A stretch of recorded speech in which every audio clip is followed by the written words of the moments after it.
Social मीडियावरती एक सध्या व्हिडिओ व्हायरल होतोय जो पाहून अनेक नेटकऱ्यांनी संताप व्यक्त केलेला आहे।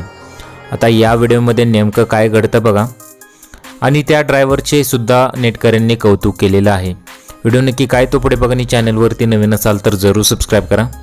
बस स्थानक किंवा रेल्वे स्थानकावर तुम्ही अनेक विक्रेते बघितले असतील। आपले पोट भरण्यासाठी ते काही ना काही आपलं सामान विकत असतात। व्हायरल होत असलेल्या व्हिडिओमध्ये तुम्ही पाहू शकता की बसमध्ये एक शेवटच्या सीटवर बसलेला व्यक्ती त्या विक्रेत्याकडून काहीतरी घेतो। त्यानंतर इथं त्याने जे कृत्य केलेलं आहे ते पाहून कुणालाही राग येईल। तुम्ही बघू शकता की अक्षरशः पैशासाठी त्या विक्रेत्याला नाचवत आहे।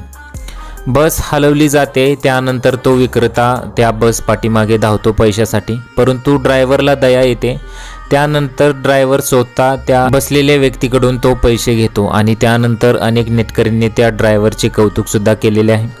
ड्रायव्हरने बस थांबवली, ड्रायव्हरने आरशात पाहिल्यानंतर तो बस थांबवतो आणि त्यानंतर त्या विक्रेत्याची मदत करतो। जीवनात असे काही असंख्य क्रूर व्यक्ती असतात असं नेटकऱ्यांचं इथं मत येत आहे। सध्या सोशल मीडियावरती हा व्हिडिओ व्हायरल होत आहे।